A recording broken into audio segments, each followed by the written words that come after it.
and welcome back to the Citizen channel. We're all staying safe and well on our Talking Point show on an interesting game. Plenty to get through today, so I won't waffle about. I'll try and get on with it. We're going to look at Newcastle United 2, Manchester City 3 on the 13th of January 2024. Match day 20, of course. We're over halfway through now, guys.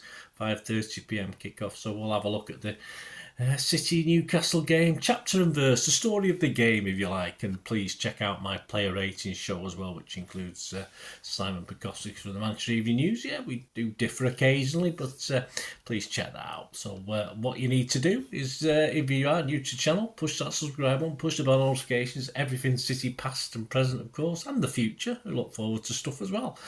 So please join us. Leave us your comments, leave us your thoughts on the game. It'd be great to have you say. Get over to that player rating show and watch that. Any comments, I will try and respond or give you a like, which I hopefully can give me a little thumbs up for this vlog as well, guys. If you can just split a second just to press that little button.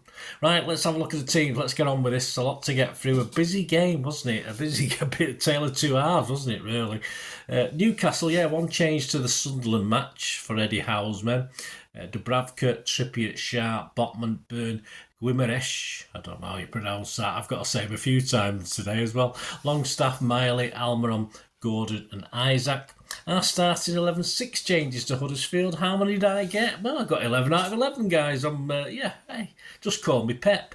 Edison, Walker, Diaz, Aki, Gavadio, Roderick, Kovacic, Bernardo, Foden, Doku and Alvarez.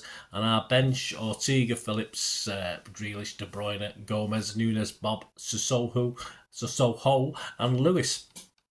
So, the talking points, the chapter and verse on the game. Chapter 1, well, Walker nobbles headers, doesn't he? 2 minutes, it's an offside goal, but Walker slides in and clatters into poor old Edison, and he's down. It doesn't look good. He has stayed down before Edison, but just something in his face tells you there's a problem, wasn't there? Chapter 2, hobbling on.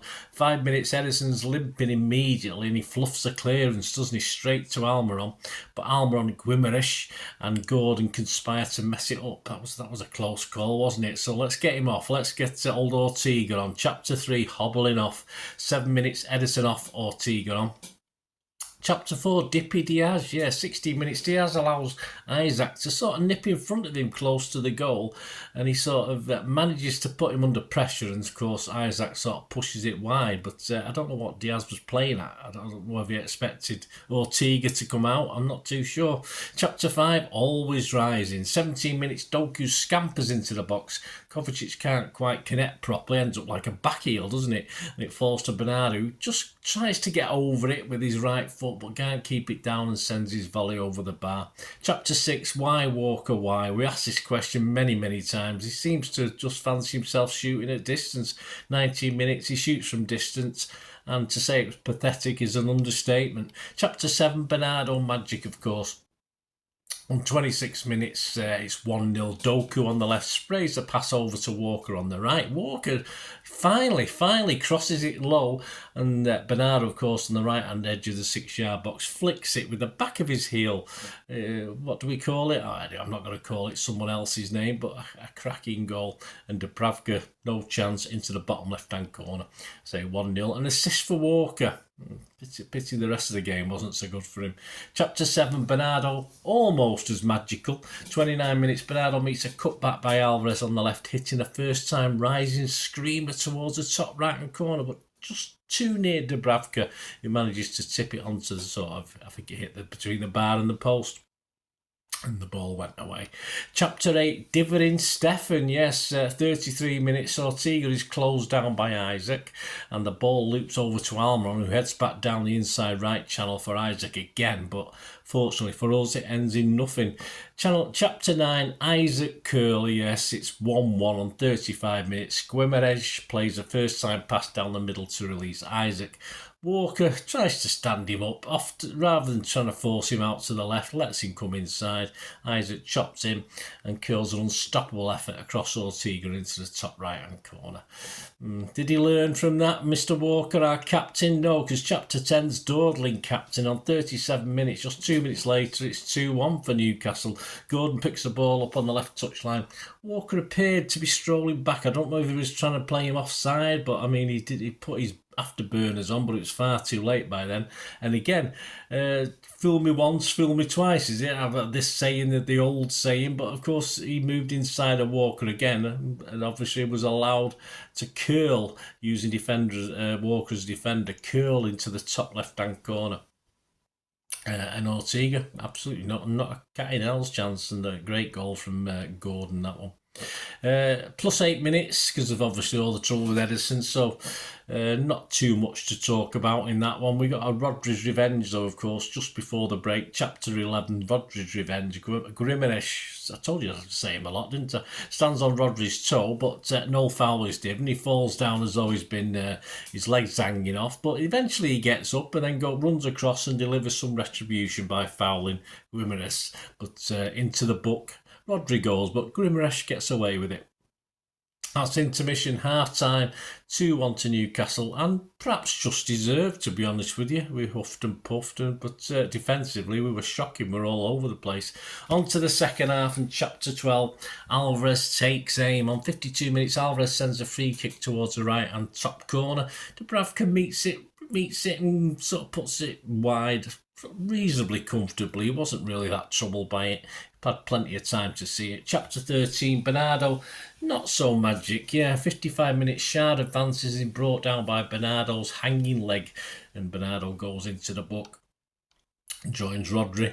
Chapter 14, Dubravka says, thank you very much. Yes, 58 minutes, Foden has a whack from the edge of the box. Unfortunately, it's straight at Dubravka, who claims it nice and easily. Chapter 15, Phil fails again. Yes, on 60 minutes, it's Foden again, but he smacks the shot way over the bar.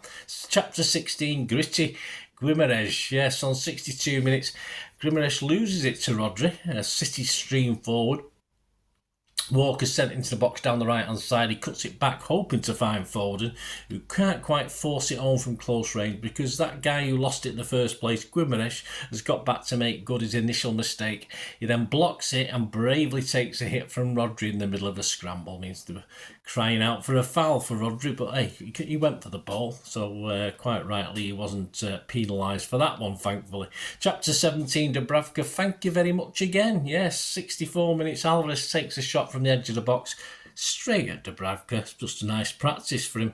Chapter 18, Ortega to the rescue this time. 67 minutes, Burn scampers into space down the left. Burn crosses low for Isaac, who opens his body to try and steer it past Ortega, but our City standing keeper does exceptionally well to spread himself and block the shot. That was almost 3-1. That was probably going to struggle from that, weren't we?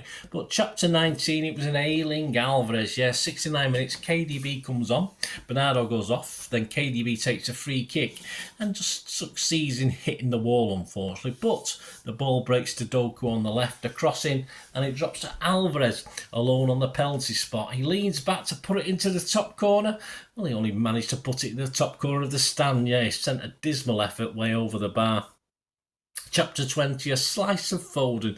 Yes, Foden catching the old Alvarez bug. He sliced a shot from the right-hand edge of the 6-yard box. And I think it worried the corner flag and nowhere near the goal. Chapter 21, 74 minutes. It's 2-2. Ooh, Kevin De Bruyne. Rodri lays a pass down the inside right channel for De Bruyne. They just allow him to stroll and stride upfield, and he passes a shot from the edge of the D through Shah's legs and into the bottom left corner, just beyond the reach of the keeper. Great goal. Chapter 22, Foden from the halfway line. That would have been a good song, wouldn't it? But unfortunately not quite. Foden tries to score from the halfway line. He doesn't catch it right, which is just as well as Dubravka sort of clumsily falls on it and juggles with it a little bit. He was well out of position. A little bit harder from Phil. He may have just done it. Chapter 23, Bob on. Yes, 83 minutes, it's Bob for Doku. Chapter 24, it's a dancing Rodri. Yes, 84 minutes, Rodri dances his way down the middle. The ball, a bit like Bernardo, seems glued to his feet, his boot, but he enters the box and fizzes a low shot towards the bottom right, but a great save from Dubravka, who did extremely well to palm it out for a corner. And we go into injury time, plus 3 minutes. But we get chapter 25. We get a happy ending, don't we? 91 minutes, it's 3-2. KDB bobs it in. Yes, KDB dinks a pass down the inside left channel. Bob times his run perfectly, brings it down. I mean, in real time, I thought he might have been offside. He brings it down superbly, sashes past the lunging Trippier, sells Dubravka the dummy with his left foot, takes it over to his right foot. Split second later, it's in the net as he rolls it in with his right. So he plays with his left over to his right, and of course the goalkeeper was totally fooled by that. It's 3-2, game over. Hey, that's why we're champions. That's what we sing with games like that, and it's the first time I think we've done it this year.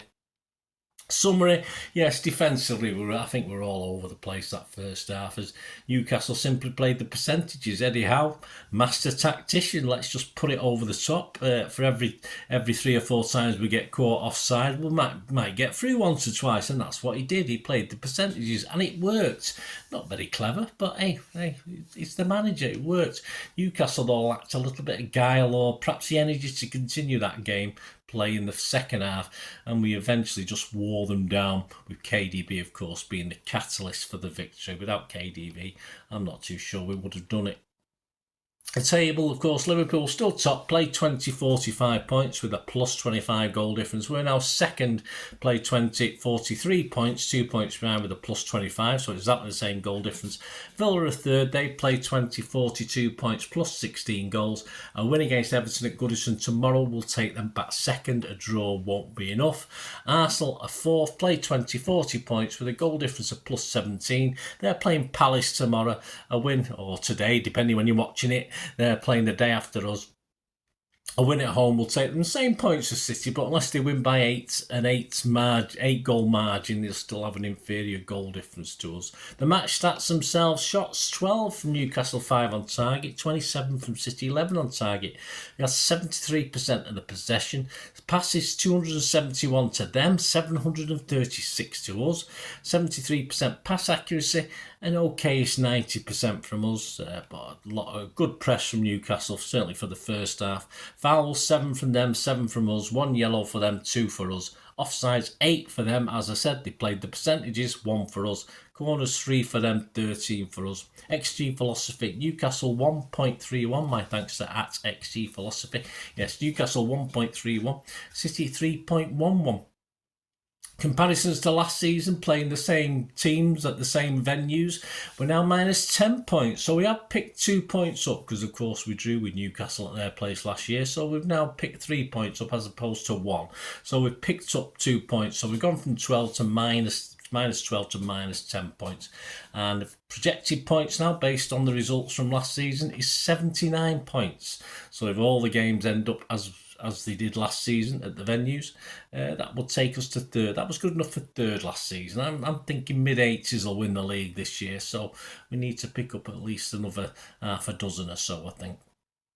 Still a lot of work to do, but nice little break for the guys. Now we have to freeze our whatsits off here over the next week or two, and I think on Wednesday they're flying out for some warm weather training in Abu Dhabi. They should take some of us with them, shouldn't they? A bit mean, I think, from Pep and Cheeky, that. Coming soon, of course, on the channel. Don't forget, out already is that player rating show with Simon Koski. And I've got a little special on Zach Steffen. The part 1's out already. Part 2 will be out in the next few days, so keep your eyes out for that. And lots of different, of course, history vlogs to come over the next week or two as we build up, obviously, next week to the FA Cup match against Tottenham Hotspur. So join me over the next couple of weeks. Keep those buttons pressed, guys, so you'll know what's coming on and when it's coming on. It'd be great to have you on board. Let us know your comments, guys. Let me know your comments on the game, what you thought. It'd be great. I mean, it was nervy, wasn't it? I was a nervous wreck most of that game. I sort of at 2-1 down, I was giving up, and then obviously, hey, it all turned out okay, didn't it? Let me know what you think. Thanks for watching, guys. Till we meet again. That's one thing, don't I? Please stay safe, Blues. Come on, City. Bye for now.